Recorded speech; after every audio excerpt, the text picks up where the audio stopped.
My paper for CSD this term was on late talkers and interventions for late talkers, and the pros and potential cons of those, and what studies have shown as far as how effective they are. I initially started out in my paper talking about late talkers, what those are, and whether there are any potential concerns for a child being a late talker. A late talker is generally a child identified between the ages of approximately 2 and 3 years who does not have 50 or more words in the vocabulary, or does not put 2 words together by the age of 2, or is just otherwise generally behind their peers in language development, but is otherwise on track in their other developmental areas.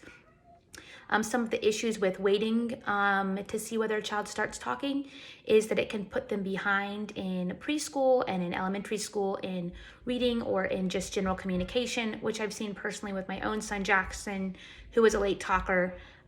We didn't put him into therapy, and he in general has had some issues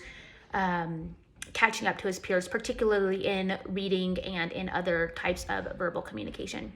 The 3 methods that I covered were the watch and see method, or the non-intervention method, which has actually been shown to work quite well in most children, as most children, I think it was up to 74%, catch up on their own by the time they hit preschool.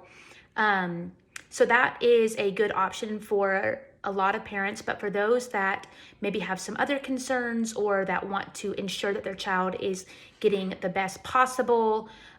intervention, there's also general language stimulation, which is just generally having a very language-rich environment with some other things that go along with that. And then focused language stimulation, which is working on particular target words and target language back and forth between the caretaker and the child in a language-rich environment. And that has been shown to have extremely valuable results. And that was the equivalent of my paper.